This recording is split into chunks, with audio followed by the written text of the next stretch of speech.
The scripture lesson today is from Psalm 84, verses 2 to 5. How special is your home, O Lord of hosts! My soul longs and faints for your courts. My heart and my body celebrate the God of life.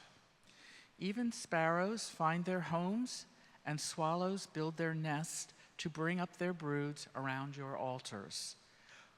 O Lord of hosts, my King and my God, how blessed they are to dwell in your temple.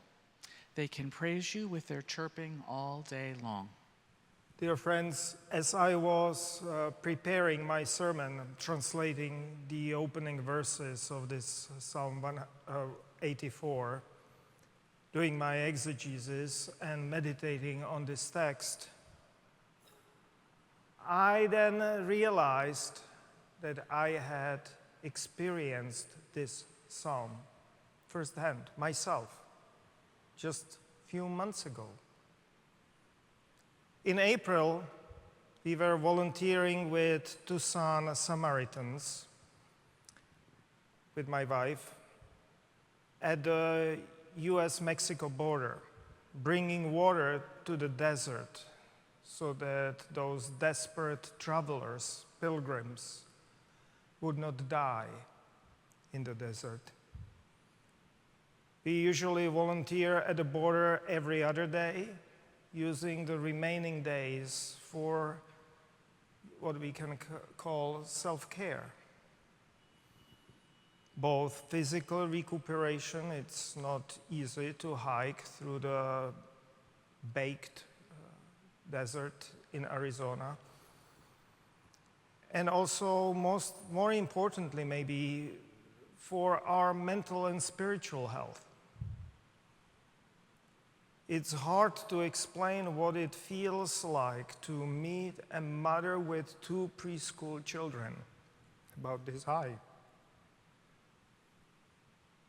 in the middle of a hostile desert after she traveled from Guatemala or Honduras,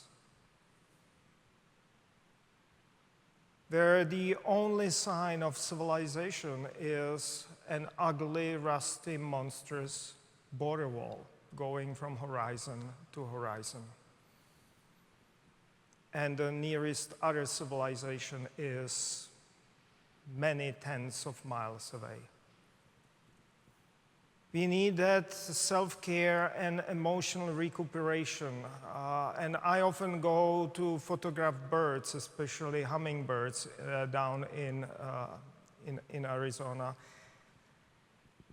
We also gravitate towards the spiritual places, the holy sites of indigenous peoples, not desecrating them, just observing them, sometimes from distance. And also old Jesuit and Franciscan missions, which are probably one of the oldest buildings in the entire United States. One day in April, we visited Mission San Jose de Tumacacori, established in 1691 by an Italian Jesuit missionary in southern Arizona. Unfortunately, it isn't a living church anymore. Some are of those missions. The National Park Service under Theodore Roosevelt saved it from complete ruin and turned it into a museum. But some of these places still keep a powerful spiritual atmosphere, which is difficult to describe in words. At Tumacacori, they maintain a beautiful monastery garden, and this is the view of the church from the monastery archway, partly reconstructed, of course. And it was in that monastery and under this archway that we stepped into the very essence of those beautiful opening verses of Psalm 84. Martina took a video clip. I'm better with photography, she is better with video.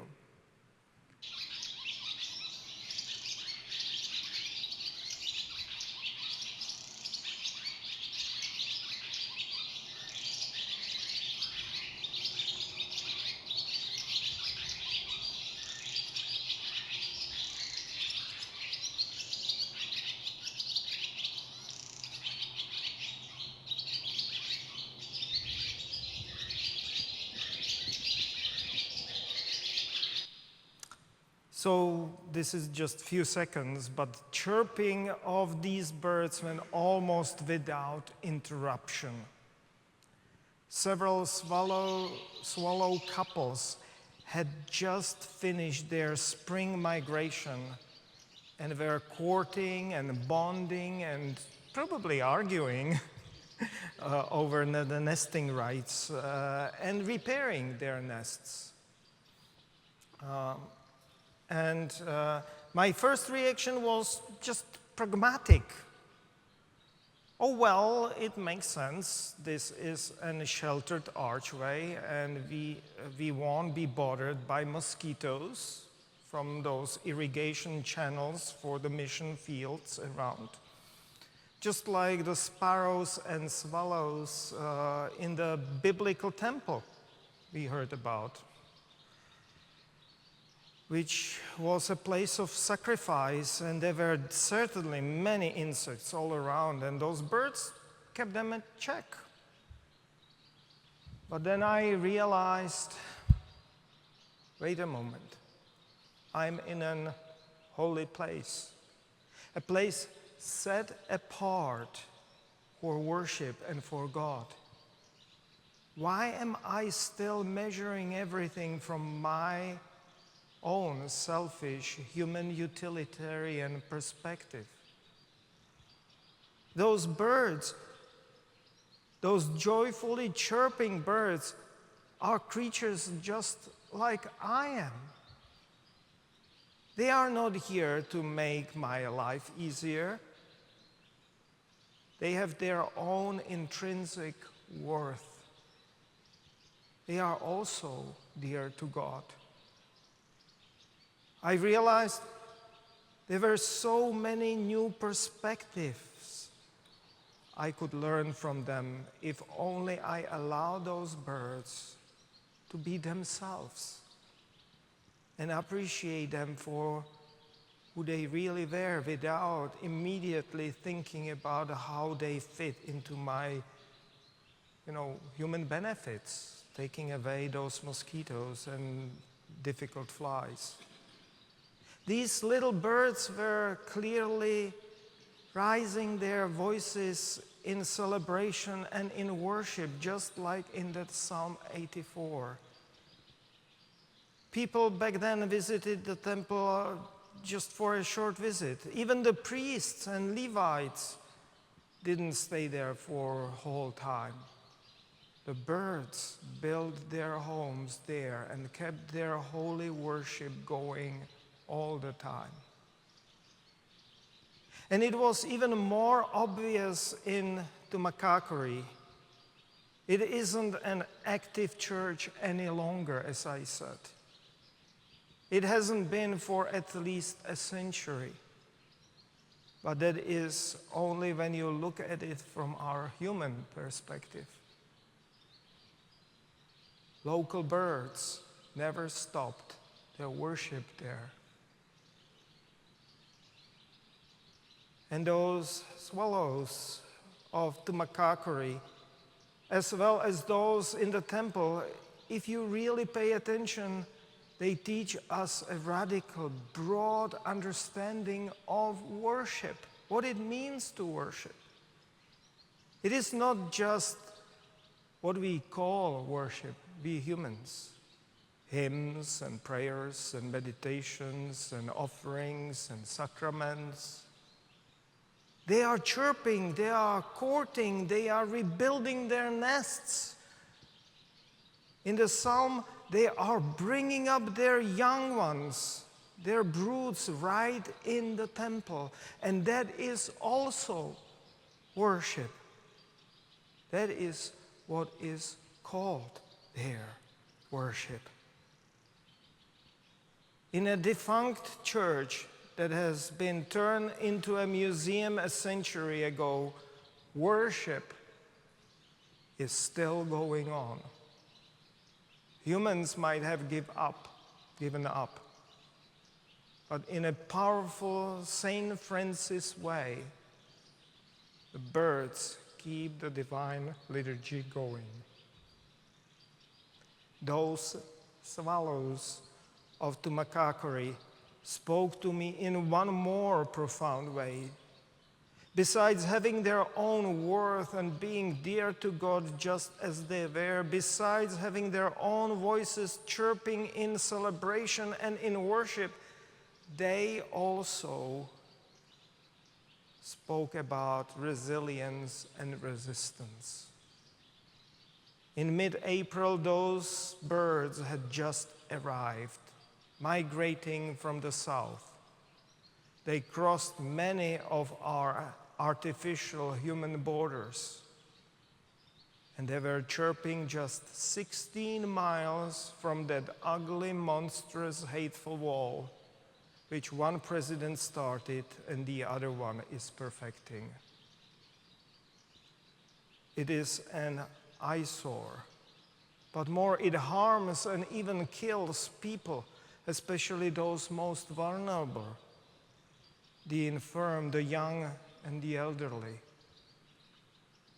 But that ugly wall is also dangerous and harmful for wildlife, for antelopes which live there, and for cheetahs and other animals. Those chirping, worshiping swallows bring me hope. They crossed the border.